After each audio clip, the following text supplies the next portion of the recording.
வணக்கம்.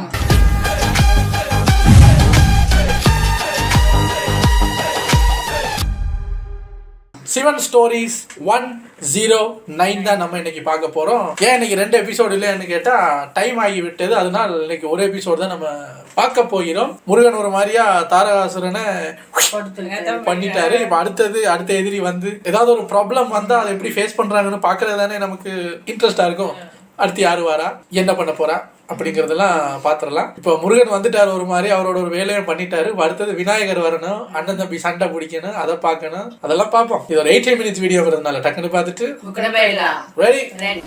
போன பாட்டுல நம்ம முருகன் யாராலும் அழிக்க முடியாது அப்படின்னு சாகாவர வாங்கினதா நினைச்சுக்கிட்டு ஓவரா ஆட்டம் போட்ட நம்ம தாரகாசுரனை கொண்டுட்டார். அதுக்கப்புறம் என்னாச்சு அப்படிங்கறத இப்ப காட்டுறாங்க. குறிப்பா வைகுண்டத்தை காட்டுறாங்க. அங்க நம்ம விஷ்ணு பகவானும் பிரம்மதேவரும் ஒரு வழியா தாரகாசுரை அழிஞ்சிட்டான் அப்படிங்கிற அந்த சந்தோஷத்துல மீட்டிங் போட்டு பேசிட்டு இருக்காங்க. அப்ப நம்ம விஷ்ணு பகவான் இந்த உலகத்தோட மக்கள் எல்லாரோட கவலையையும் தன் வீரத்தால முருகன் போக்கிட்டான்னு சொல்ல, நம்ம லட்சுமி தேவி தர்மத்துக்கு முன்னாடி அதர்மம் அழிகிறது உறுதினு கார்த்திகேயன் ப்ரூவ் பண்ணிட்டான்னு பேசிட்டு இருக்காங்க. அப்ப நம்ம பிரம்மதேவர் தாரகாசுரனுக்கு அந்த வரத்தை கொடுத்ததுக்கு அப்புறமா நான் ரொம்ப கவலையோட எங்க நான் கொடுத்த வரத்தால உலகமே அழிஞ்சிருமோன்னு பயந்துகிட்டு இருந்தேன். ஆனா நல்ல வேலை முருகன் அவனோட வீரத்தால தாரகாசுரனை அழிச்சு 4 பேர் என்ன கேவலமா பேசி இந்த கடவுள் பயபிள்ளைக வர கொடுக்கறதுனாலதான் எல்லா தப்பு நடக்குதுன்னு என்ன அசிங்கப்படுத்தி இருப்பாங்க. அதுக்குள்ள அந்த அவமானத்துல இருந்து என்ன காப்பாத்திட்டாங்க. இப்போ நம்ம பிரம்மதேவருக்கு கொஞ்சம் ரிலீஃபா இருக்கு. இதை கேட்டு நம்ம விஷ்ணு பகவான் இப்ப நடக்கிறது எல்லாமே உலக நன்மைக்காகத்தான் நடந்து கொண்டு இருக்கிறது. உலக நன்மைக்காக சிவன் நடத்துற திருவிளையாடல் இது. அவரோட கிருபையால தான் இதையெல்லாம் நடக்குது. நானும் திருவிளையாடல் லீலைகள் இதையெல்லாம் நடத்துவேன். ஆனா எனக்கும் சிவனுக்கும் என்ன வித்தியாசம் அப்படின்னா, நான் உலக நன்மைக்காக ஒவ்வொரு தடவையும் ஒவ்வொரு விதமான அவதாரம் எடுத்து பிறந்து வளர்ந்து பிறந்ததற்கான அந்த நோக்கத்தை எல்லாத்தையும் முடிச்சு மறுபடியும் வைகுண்டத்துக்கு வந்துடுவேன். அப்புறம் மறுபடியும் அடுத்த பஞ்சாயத்து வரும்போது மறுபடியும் புறப்படுப்பேன், ஒரு அவதாரம் எடுப்பேன். ஆனா நம்ம சிவனும் அவரோட ஒத்த ரூபத்துல இருந்துகிட்டு எவ்வளவு விஷயங்களை அருமையா செஞ்சு முடிக்கிறார் அப்படின்னு சிவனை புகழ நம்ம பிரம்மதேவர் சிவனை சும்மா சொல்லிட முடியாது விஷ்ணு. அவர் முதல்ல வைராகியா இருந்தார். அடுத்து எவ்வளவோ கஷ்டப்பட்டு வேதனைப்பட்டு கடைசியில பார்வதி தேவியை கல்யாணம் பண்ணி அடுத்து உலகத்துக்காக ஒரு குழந்தையும் பெத்துக்கிட்டார். உலகத்துக்காக வரும்போது நம்ம சிவன் எப்பவுமே கரெக்டா வேலையை பார்த்து முடிச்சிருவாப்ல. சிவன் ரொம்ப கிரேட்ல அப்படிங்கிற மாதிரி இவர் பேச, நம்ம லட்சுமி தேவி அதனாலதான் மும்மூர்த்திகளான உங்க 3 பேர்ல சிவனை மட்டும்தான் ஜெகத் பிதாவா இந்த உலகத்தோட தந்தையா பார்க்கப்படுகிறார், அனைவராலும் புகழப்படுகிறார் அப்படின்னு சொல்றாங்க. இப்படியாக இவங்க எல்லாரும் சிவனோட புகழ பேசிக்கிட்டு இருக்க கட் பண்ணி நம்ம பார்வதி தேவியை காட்டுறாங்க. அவங்க போருக்கு போயிட்டு வந்து நம்ம முருகன் கிட்ட, முருகா உனக்கு ஒண்ணும் இல்ல, காயம் எதுவும் படல இல்லையா, எங்கேயாவது வலிக்குதாடா செல்லக்குட்டி அப்படிங்கிற மாதிரி விசாரிச்சுக்கிட்டு இருக்காங்க. நம்ம முருகனும் இல்லம்மா எனக்கு எதுவும் இல்ல, I am perfectly all right அப்படின்னு சொல்றாப்ல. இத பாக்குற நம்ம சிவன், ஆமா பின்ன சும்மாவா, ஆதிசக்தியோட துணையும் அம்மாவோட ஆசீர்வாதம் நிறைஞ்சிருந்த முருகன் கிட்ட அவனுக்கு ஏதாவது ஆக முடியுமா, இல்ல ஆக விட்டுருவோமா அப்படின்னு சிவன் கேட்க, நம்ம தேவியும் ஆமா தேவர்களுக்கெல்லாம் தேவரே இந்த மகாதேவரே என் பையனான முருகன் கூட இருக்கும்போது எனக்கு என்ன கவலை, அதுலயும் நீங்க தான் அவனோட குரு வேற, சோ அவன் வெற்றி பெறுவது நிச்சயமாகிடுச்சு அப்படின்னு சொல்லி இப்படியே 2 பேரும் மாத்தி மாத்தி புகுந்துக்க, நம்ம சிவன் நந்தியை பார்த்து, நந்தி இன்னைக்கு உன் கூடயே பயிற்சி செஞ்ச உன்னோட குமரன் ஜெயிச்சிட்டான் அப்படின்னு சொல்ல, நம்ம நந்தியும் சிவகணங்களும் குமரன் கார்த்திகேயனுக்கு ஜெய் அப்படின்னு கோஷம் போடுறாங்க. அப்போ அந்த பக்கம் நம்ம இந்திரனை கட்டுறாங்க. அவன் ஜிரிச்சுக்கிட்டே, நான் ஜெயிச்சிட்டேன், அசுரர்கள் நான் தோற்கடிச்சிட்டேன், அசுரர்களோட பிடியில இருந்து நான் என்னோட சொர்க்கத்தை காப்பாத்திட்டேன், இது எல்லாமே என்னாலதான் நடந்துச்சு, என்னோட தைரியம் என்னோட சரியான முடிவெடுக்கிற திறனாலதான் இது எல்லாம் சாத்தியமானது அப்படிங்கிறாப்ல. நான் மட்டும் முருகனை சேனாதிபதியா பொறுப்படுங்கன்னு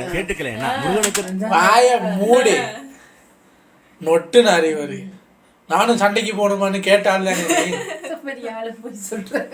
தேவரா இருந்துகிட்டு புழுவுனி ஆட்டம் ஆடிட்டு இருக்கீங்க. அதுக்கு அவங்க அசுரர்கள் பரவாயில்ல போல தான் சேனாதிபதி முடிவு எடுக்கலன்னா இப்படி ஒரு வெற்றி இன்னைக்கு நமக்கு கிடைத்திருக்காது. இப்படி எல்லாம் நான் தைரியமா கரெக்டா முடிவு எடுக்கிறதுனா நான் தேவராஜாவா இந்திரனா இன்னும் இருக்கேன் அப்படின்னு தாரகாசுரை அழிஞ்ச உடனேயே தன்னோட வேலையை காட்டி இப்படி எல்லாத்தையும் அவனே செஞ்சு கிழிச்ச மாதிரி அகங்காரத்துல பேசிக்கிட்டு இருக்கிறார் இந்திரன். இதை கேட்கிற அங்க இருக்கிற எல்லாருமே இந்திரனை இவன் ஏன் இப்படி நான் பீத்திக்கிட்டு இருக்கான்னு யோசிச்சுக்கிட்டு நிக்க, இதை வைகுண்டத்துல இருந்து பாக்குற நம்ம விஷ்ணுவோ தேவராஜா இந்திரன் ஒரு விஷயத்தை மறந்துட்டான். தாரகாசுரனை அழிக்கிறதுல நாம எல்லாரும் மும்முரமா இருந்தோம் உண்மைதான். இப்போ தாரகாசுரை அழிஞ்சிட்டாங்கிறது உண்மைதான். ஆனா தாரகாசுரனோட நாம நடத்தின இந்த யுத்தத்தை விட எல்லாம் ஒரு பெரிய யுத்தம் ஒண்ணு இருக்கு. அது அவன் கூடயே செய்ய போற ஒரு யுத்தம், அவனோட அகங்காரத்தை எதிர்த்து செய்ய போற யுத்தம்னு சொல்ல, நம்ம பிரம்மதேவர் பாருங்க இந்த இந்திரனை ஒரு சின்ன வெற்றி கிடைச்ச உடனேயே தன்னிலைய மறந்துட்டா பாத்தீங்களா அப்படிங்கிற மாதிரி பேசிக்கிட்டு இருக்கிறார். கட் பண்ணி இந்த தாரகாசுரனோட அப்பா அந்த தாத்தாவை காட்டுறாங்க. அவருக்கு இப்பதான் தாரகாசுரன் செத்துட்டான் அப்படிங்கிற அந்த நியூஸ் கிடைச்சிருக்கு போல. அதை இந்த தாரனா வந்து தாத்தா கிட்ட சொல்றான். அதை கேட்டு அந்த தாத்தா டென்ஷன் ஆகி, இல்ல தாரா என்னால இதை ஏத்துக்கவே முடியாது, என் பையன் பிரம்மதேவர் கிட்ட வாங்கின அந்த வரத்தின்படி அந்த சக்கர வியத்துக்குள்ள யாராலையும் நுழைய முடியாது, அப்பா அந்த பொடிப்பைய மட்டும் எப்படி உள்ள நுழைஞ்சா, என் பையன் செத்துட்டாங்கிறத என்னால நம்பவே ஏத்துக்கவே முடியலன்னு இவர் நடந்ததை ஏத்துக்க மாட்டேங்கிறார். அப்போ நம்ம சுக்கராச்சாரியா இல்ல மகாராஜா முருகன் வந்து ஒரு பெரிய கத்தி எடுத்து இப்ப நீ செத்து போய் மகன் அங்க செத்து இருக்காங்கிறத கன்ஃபார்ம் பண்ணிக்க அப்படின்னு அனுப்பிடுவான். ஏங்க எனக்கு இந்த ஸ்டோரியை விட்டு அப்பார்ட் ஃப்ரம் த ஸ்டோரி எனக்கு ஒரு டவுட் இருக்கு. உடனே இவருக்கு கடவுள் நம்பிக்கைலாம் இல்லை ஆகும்லாம் சொல்லக்கூடாது. ஒரு டவுட்டு அதை நான் கேட்டுக்கிறேன். ரொம்ப வருஷமா இருக்கு. இப்போ நமக்கு இவ்வளவு கதை சொல்றாங்கல்ல, முருகன் அங்கே இது பண்ணாரு, நான் ஜெயிச்சிட்டாரு, அவரை கொன்னாரு, அப்புறம் விஷ்ணு பகவான் வந்து நான் இத்தனை அவதாரம் எடுத்தேன், ஒவ்வொரு பிரச்சனை வரும்போதும் இத்தனை அவதாரம் எடுத்திருக்கேன், சிவன் ஒரு அவதாரமும் எடுக்காம அப்படியே இருக்காரு, கிரேட் இல்லை அப்படி. இப்போ நம்ம கதையாக சொல்லும்போது நம்ம கேட்கறதுக்கு அவ்வளோ விஷயம் பண்ணி வச்சிருக்காங்கல்ல. இப்போ நம்ம பிறந்து வந்துட்டோம், நம்ம ஃபியூச்சர் ஜெனரேஷனுக்கு கதை சொல்றதுக்கு இப்பயே எதுவும் பண்ண மாட்டேங்கிறாங்க. அதெல்லாம் பண்ணுனதே காலங்காலமா போதும் இருக்காங்க போல. போதும் அப்படி முடிச்சுக்குவாங்களா பண்ண அவ்வளவும் வரலாறு வர தலைமுறையெல்லாம் அதையே கேட்டுக்கணும். புதுசாக ஒன்றும் பண்ண மாட்டாங்க, பண்ண மாட்டாங்க, செஞ்சு முடிச்சுட்டாங்க. அதான் வரலாறு, அது மாறாது. இல்லை இப்போ உலகத்தில் இப்போ புதுசாக எத்தனை பிரச்சனை எல்லாம் வருது, அதுதான் அவங்க வேற உருவத்துல வந்து ஏதாவது சமாளிப்பாங்க. சமாளிச்ச என்னது இல்லாட்டி எனக்கு இந்த டவுட் இருக்கு. இப்போ இந்த கலியுகத்துக்கு அடுத்த அவதாரம் என்னவா இருக்கும், எப்படி வருவாங்க தெரியல. தாரகாசுரோட அழிவு சாவு ஏற்கனவே நிர்ணயிக்கப்பட்ட ஒண்ணு. நம்ம தாரகாசுரன் பிரம்மதேவர் கிட்ட வரவாங்கும் போது ஒரு முக்கியமான விஷயத்தை, முருகனோட பிறப்பின் ஸ்பெஷாலிட்டியான ஒரு விஷயத்தை மறந்துட்டான்னு எப்படி நம்ம முருகனால வரத்தையும் மீறி தாரகாசுரனை அந்த சக்கர வியத்துக்குள்ள நுழைஞ்சு அழிக்க முடிஞ்சதுன்னு சொல்ற. பிளாஷ்பேக்ல நம்ம முருகன் சிவனோட உள்ளங்கையில இருந்து தாவி பறந்து வந்து வேலை ஆதி சக்தி கிட்ட இருந்து வாங்கின அந்த வேலை வச்சு தாரகாசுரனை அழிச்சார். அப்போ இந்த தாரகாசுரன் சாகுற தருவாயில நம்ம முருகன் கிட்ட, குமரா நீ என்ன அழிச்சிட்ட, நானும் சாக போறேன், எல்லாம் சரிதான், ஆனா எனக்கு ஒரே ஒரு விஷயத்தை மட்டும் சொல்லு, இந்த பிரம்மதேவர் கிட்ட இருந்து வாங்கின அந்த வரத்துக்கு என்னாச்சு, அந்த பிரம்மா என்ன ஏமாத்திட்டானா அப்படின்னு கேட்க நம்ம முருகனும், இல்ல தாரகாசுரா, நீ வரமா என்ன கேட்டியோ அதைத்தான் பிரம்மதேவர் உனக்கு கொடுத்தார், தப்பு ஓ மேலதான், நீ தான் வரம் கேட்கிற சமயத்துல ஒரு விஷயத்தை மறந்துட்ட, நான் ஒரு தனி ஆளும் கிடையாது, நான் ஒரு கூட்டமும் கிடையாது அப்படிங்கிற. என்னையா இருந்தாலும் சொல்ல வரான்னு கேக்குறீங்களா? ஆமா, முருகன் எப்படி பிறந்தான்? ஒத்த ரூபமா ஒளியின் வடிவத்தில் இருந்த முருகன் அப்படியே 6 பேரா பிரிஞ்சா, அதுக்கப்புறம் 6 பேரா சேர்ந்து மறுபடியும் ஒத்த ரூபத்துக்கு மாறினான். இப்படி எல்லாம் ஒரு தனி ஆளால செய்ய முடியுமா? இல்ல ஒத்த ரூபத்துல இருக்கிற நம்ம முருகனை 6 பேர் இவன் உடம்புக்குள்ள இருக்காங்க, அதனால இவன் ஒரு கூட்டம்னு சொல்ல முடியுமா? நம்ம முருகனை தனி ஆள்னு சொல்ல முடியாது, பல பேர் சேர்ந்த ஒரு கூட்டம்னு சொல்ல முடியாத ஒரு விசித்திர பிறவி. இவன் பிறவியின் நோக்கமே இந்த வரத்தை உடைக்கிறது தான். இப்ப புரியுதா? நீ வாங்கின வரத்துல எங்க ஓட்டை இருந்துச்சுன்னு. நான் வகுக்கிற சக்கர வியத்துக்குள்ள நுழைய முடியாது அப்படின்னு வர வாங்கின. நான் தனி ஆளும் இல்ல கூட்டமும் இல்ல, அதனால அந்த சக்கர வியத்துக்குள்ள என்னால நுழைய முடிஞ்சது, உன்னை கொல்ல முடிஞ்சது அப்படின்னு எல்லாத்தையும் நம்ம முருகன் தாரகாசுரனுக்கு. தாரகாசுரன் தப்பு பண்ணிட்டாரு. அவர் சிவன் கிட்ட வாங்கின வரம் என்ன, யாராலும் என்ன கொல்ல முடியாது, உங்களோட மகனால மட்டும்தான் கொல்ல முடியும். சோ நமக்கு சாவுன்னா முருகனால மட்டும்தான். அப்ப நீங்க பிரம்மதேவர்கிட்ட வரம் வாங்கும்போது என்ன வாங்கணும்? சக்கர வியூகத்துக்குள்ள யாரு வேணாலும் வரலாம், முருகன் மட்டும் வந்துடக்கூடாது. அதை மட்டும் அப்படி மாத்தி வாங்கிட்டீங்க. நீங்க யாரும் வரக்கூடாது, அது ஒத்தையா இருந்தாலும் சரி கும்பலா இருந்தாலும் சரி. இதுக்கு தான் சொல்றது படிடா பரமா சொல்லிட்டு இருக்கிறேன். அது மட்டும் இல்லாம இன்னும் கொஞ்சம் உனக்கு விளக்கமா சொல்றேன்னு சொல்லிவிட்டு நம்ம முருகன் அடுத்த கணம் 6 தலையோட 12 கைகளோட நம்ம முருகன் காட்சி அளிக்கிறார். இந்த ரூபத்தை பாருங்க, இது தனி ரூபமா, இது ஒரு கூட்டமா, 2 கேட்டகரிகளையும் வராத ஒரு ரூபத்துல இருக்கிறார் நம்ம முருகன். இதை கேட்டுட்டே நம்ம தாரகாசுரனும் இறந்துடுறாரு. சோ இப்படித்தான் வரத்தையும் தாண்டி நம்ம குமரன் ஆறுமுகனா மாறி தாரகாசுரனை அழிச்சிருக்கிறார். இதையெல்லாம் நம்ம சுக்கராச்சாரியார் அசுர தாத்தா கிட்ட சொல்லி முடிக்கிறார். கட் பண்ணி நம்ம சிவனை காட்ட அவர் நம்ம முருகன் கிட்ட, தாரகாசுரன் என்னோட பக்தன் தான், ஆனா வரத்தை வாங்கிட்டு அதை அவன் தப்பா யூஸ் பண்ண, அது என்னைக்குமே என்னால ஏத்துக்க முடியாது. முருகா, சக்திசாலியாக மாறுறது ரொம்ப ஈஸி, ஆனா தொடர்ந்து சக்திசாலியாகவே இருக்கிறது ரொம்ப கஷ்டம். அதுக்கு நாம கிடைச்ச அந்த சக்திகளை ஒழுங்கா யூஸ் பண்ணி அந்த சக்திகளால கிடைச்ச ஒரு பொறுப்பை மதிக்கணும். இல்லைன்னா நாம யாருன்றதையே மறந்து ஒரு பிரம்மையிலேயே போய் சிக்கிக்கணும்னு சொல்லிக்கிட்டு இருக்கிறார் முருகா. இந்த யுத்தத்துல இருந்து நீ செஞ்ச அந்த தப்புகள்ல இருந்தும் நிறைய விஷயங்களை கத்துக்கணும்னு சொல்றாரு. இதை கேட்ட முருகன், இந்த யுத்தத்துல இருந்து நான் என்னப்பா கத்துக்கணும் அப்படின்னு கேட்க நம்ம முருகன், நாம பெருசா தப்பே பண்ணலையேங்கிற மாதிரி டவுட் கேட்கிறாரு சிவன் கிட்ட. அதுக்கு நம்ம சிவன் ஒரே ஒரு விஷயம் தான், இந்த யுத்தம் முடிஞ்சிட்டா, தாரகாசுரன் அழிஞ்சிட்டா, உலகத்துல உள்ள கெட்டதெல்லாம் அழிஞ்சிடும், உலகம் சமநிலைக்கு வந்துரும் அப்படின்னு கிடையாது. தர்மத்துக்கும் அதர்மத்துக்கும் நல்லதுக்கும் கெட்டதுக்கும் நடக்கிற இந்த யுத்தம் உலகம் உள்ளவரை நடந்து கொண்டேதான் இருக்கும். அதனால நீயும் பயிற்சியை தொடர்ந்துகிட்டே தான் இருக்கணும். எப்பவுமே தர்மத்துக்கும் அதர்மத்துக்கும் நடக்கிற அந்த யுத்தத்துல தர்மத்தை நிலநாட்ட ஒருத்தன் வருவான், தர்மம் தான் ஜெயிக்கும்னு மக்கள் எல்லாரும் நம்பணும், அந்த நம்பிக்கையை விதைக்கணும் அப்படின்னு சொல்றாங்க. இதை கேட்டு அங்க இருந்தவங்க எல்லாரும் சந்தோஷம் அடைகிறாங்க. கட் பண்ணி இந்த அசுரன் கூட்டத்தை காட்டுறாங்க. அங்க இந்த அசுர தாத்தா சுக்கராச்சாரியா சொன்னதை கேட்டுட்டு, என் பையன் சாவுக்கு யாரெல்லாம் காரணமோ அவங்க எல்லாரையுமே நான் சும்மா விட மாட்டேன், அதுவும் அந்த கார்த்திகேயனை அந்த முருகனை நான் உயிரோட விட மாட்டேன்னு இந்த ஆளு சபதம் விட்டுக்கிட்டு இருக்கிறாப்ல. கட் பண்ணி நம்ம கைலாய மலையில நம்ம தேவி போர்ல மகன் வெற்றி பெற்று விட்டான் அப்படிங்கிற அந்த சந்தோஷத்துல ஷாமையா குசியில இருக்காங்க. அவங்க நம்ம சிவன் கிட்ட, சுவாமி இன்னைக்கு என்னோட சந்தோஷத்துக்கு அளவே கிடையாது, இப்ப மட்டும் யாராவது என்கிட்ட வந்து வரம் கொடுங்க அப்படின்னு கேட்டாங்கன்னா நான் கொஞ்சம் கூட யோசிக்காம ததாஸ்து அப்படின்னு அள்ளி கொடுத்துருவேன் அப்படின்னு சொல்ல நம்ம சிவன், வரமா அம்மாடி பார்வதி, ஒரு வரத்தை கொடுத்து விட்டு நான் பட்ட பாட நீ பாக்கலையா?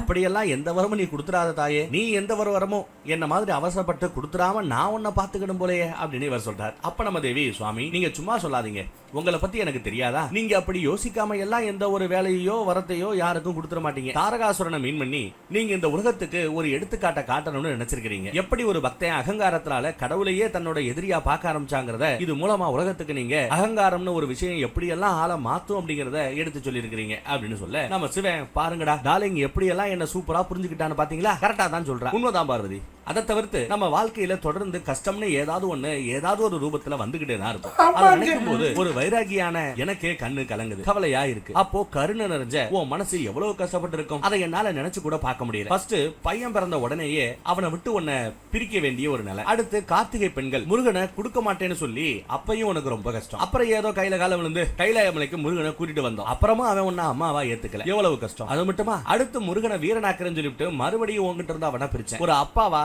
நான் எல்லாத்தையும் சரியா செஞ்சு வெற்றி அடைஞ்சிட்டேன், ஆனா ஒரு புருஷனா நான் தோத்துட்டேன். உன்னை எப்பவுமே சங்கடத்திலேயே வச்சிட்டு இருந்தேன், தப்பு செஞ்சுட்டேன். இப்போ அந்த தப்பையெல்லாம் சரி செய்யணும்னு நான் நினைக்கிறேன் பார்வதி அப்படின்னு சொல்ல நம்ம தேவி, சுவாமி நீங்க அப்படியெல்லாம் பேசாதீங்க, என் சைடுல யோசிச்சு நீங்க இப்ப பேசுனதே எனக்கு பெரிய விஷயம். நான் ரொம்ப நாளா உங்ககிட்ட ஒன்னு சொல்லணும்னு நினைச்சிட்டு இருந்தேன், பட் சொல்ல முடியல. நீங்க ஒரு சிறந்த அப்பா மட்டும் கிடையாது, சிறந்த புருஷனும் நீங்க தான். எப்பவுமே நீங்க என் வருத்தத்தை புரிஞ்சுக்கிட்டு அதை போக்க முயற்சி செஞ்சுக்கிட்டே தான் இருந்திருக்கீங்க. ஒவ்வொருத்தரோட வேலையை செய்ய நாம ஒவ்வொருத்தரும் மாத்தி மாத்தி உதவி செஞ்சுக்கிறோம், இதனால நாம ரெண்டு பேருமே முழுமையடைகிறோம். இதை விட காதலை வெளிப்படுத்த வேற என்ன வழி இருக்க போகுது அப்படின்னு பேசிக்கிட்டு இருக்காங்க. அடுத்து போற நல்லபடியா முடிச்சுட்டு நம்ம முருகன் கைலாய மலைக்கு வந்துடுறாரு. முருகனோட சேனாதிபதி அபிஷேகத்துக்கு வந்திருந்த எல்லாரும் இப்போ மறுபடியும் வந்திருக்காங்க. முருகனுக்கு ஆரத்தி எடுத்து நம்ம லட்சுமி தேவி முருகனை கைலாய மலைக்கு வரவேற்கிறாங்க. அப்ப நம்ம முருகன், இந்த வெற்றி என்னோடது மட்டும் கிடையாது, இங்க நிக்கிற ஒவ்வொருத்தரோட வெற்றியும் இதுல அடங்கி இருக்கு. உங்க நல்லாசியும் நம்பிக்கையும் இல்லைன்னா நான் வெற்றி அடைஞ்சு தாரகாசுரனை அழிச்சிருக்கவே முடியாது. உங்க எல்லாருக்கும் நன்றின்னு நம்ம முருகன் எல்லாருக்கும் வணக்கம் வைக்கிறார். அப்ப நம்ம சிவன், ஆமா கார்த்திகேயா நீ சொல்றது சரிதான் கார்த்திகேயா, ஒரு யுத்தத்துல வெற்றி அடைவதற்கு ஒருத்தர் மட்டும் காரணமாக நிச்சயமாக இருக்க முடியாது. எல்லாருமே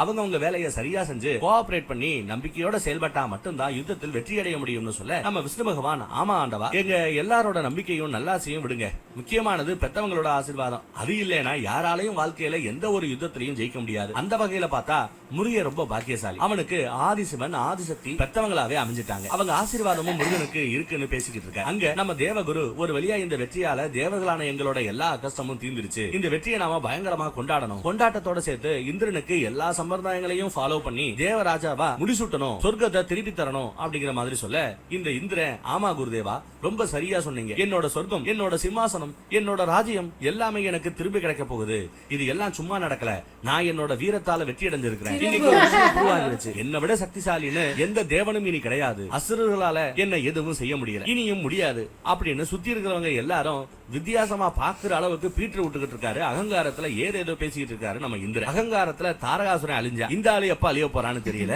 தேவராஜ இந்திர இப்படி அகங்காரத்தோட பேசிக்கிட்டு இருக்கான், ஆனா சுத்தி இருந்தவங்க சபை நாகரிகங்கிறது பெருசா அவங்க கிட்ட எதுவும் பேசிக்கல. இத பத்தி இப்பதானே ஜெயிச்சிருக்கிறோம் பாத்துக்கலாம்னு ஃப்ரீயா விட்டுறாங்க. அப்புறம் வந்து முருகனை வாழ்த்தே பேசிட்டு அப்புறம் கைலாய மலையில விட்டு வந்தவங்க எல்லாரும் திரும்பி கிளம்பி போயிடுறாங்க. இப்ப நம்ம முருகன் போர்ல ஜெயிச்சிருக்காரு இல்லையா, அத ஸ்வீட்டோட கொண்டாடணும்னு நம்ம முருகனோட பாட்டி மீனாவதி தேவி அவங்க கையாலேயே பாயாசம் செஞ்சு நம்ம முருகனோட வாய் நிறைய பாயாசம் தான் சாப்பிட்டு சாப்பிட்டு சாப்பிட்டு இதுக்கு மேல முடியாதுயா சாமி அப்படின்னு, போதும் பாட்டிமா எவ்வளவு பாயாசம் ஊட்டி விடுவீங்க, போதும் போதும் அப்படின்னு சொல்லிக்கிட்டு இருக்க. இத பாக்குற நம்ம சிவன், முருகா உங்க பாட்டி கையால செய்யற அந்த பாயாசம் செம்ம டேஸ்டா இருக்கும், அப்பாவுக்கு அது எவ்வளவு பிடிக்கும் தெரியுமா, அதை சாப்பிடும் போது அப்படியே அமிர்தத்தை சாப்பிடுற மாதிரி இருக்கும், உன்னோட பாட்டிமா அவங்க கையாலேயே பாயாசம் செஞ்சு அவங்க கையாலேயே ஊட்டியும் விடுறாங்களா, நீ எவ்வளவு பெரிய பாக்கியசாலி, நல்லா சாப்பிடு அப்படின்னு சொல்லிக்கிட்டு இருக்க. நம்ம சிவனுக்கு பாயாசம்னா ரொம்ப பிடிக்கும் போல சிவன் இப்படி சொல்றதை கேட்டு நம்ம பர்வதராஜன், மாப்பிள்ள நாங்க தான் பாக்கியம் செஞ்சவங்க, இவ்வளவு குணங்கள் நிறைஞ்ச ஆதிசக்தியே எங்களுக்கு மகளா பிறந்தா, அப்புறம் நீங்க எங்களோட மாப்பிள்ளையா கிடைச்சீங்க, இப்போ முருக மாதிரி ஒரு பேரன் உலகத்துக்கே இன்னைக்கு பர்வதராஜனையும் மீனாவதியும் தெரியுது,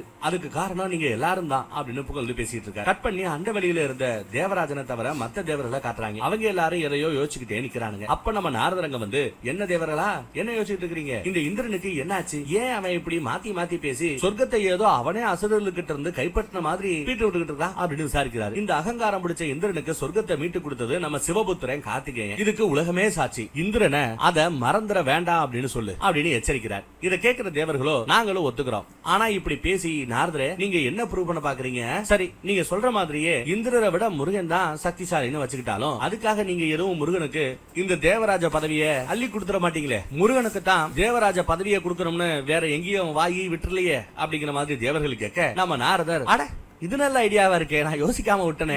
தேவர்களா தேங்க்ஸ்ரா. இனி முருகனை தான் தேவராஜாவா உட்கார வைக்கணும்னு நான் தீர்க்கமாக முடிவே எடுத்து விட்டேன். நம்ம முருகன் தேவர்களான உங்களை பாதுகாக்க எவ்வளவு முயற்சிகள் எடுத்தார். அவனால மட்டும்தான் தேவர்களான உங்களை இனி வரப்போற அந்த சங்கடங்கள்ல இருந்து காப்பாற்ற முடியும். அவன் சின்ன வயசுலயே ஒரு வீரனானவன். ஆனா இந்த இந்திரன் பாருங்க எப்படி உங்களை எல்லாம் விட்டு பயந்து எத்தனை தடவை ஓடி போயிருக்கிறான். அதெல்லாம் நீங்க மறந்துட்டீங்களா அப்படின்னு சொல்லி ஞாபகப்படுத்துறார். ஆனா இந்த தேவர்களோ அது எல்லாம் பழைய கதை நாரதரே. அதுக்காக எல்லாம் எங்க தேவராஜர் பதவியில இருந்து இந்திரனை தூக்கிட்டு இன்னொருத்தர் அந்த இடத்துல உட்கார வைக்க முடியாது. அதெல்லாம் சரிப்பட்டு வராதுன்னு பேசிக்கிட்டு இருக்க இந்த இந்திரன் இந்த பேச்சுவார்த்தைக்குள்ள நுழைஞ்சு மேட்டர் எல்லாத்தையும் கேள்விப்பட்டு யோ நாரதா என்னோட யோகியதை என்னோட திறமை என்னோட பவர் இது மேலேயே உனக்கு சந்தேகம் வந்துருச்சா? உனக்கு அப்ப எதுக்கு ஓடுன?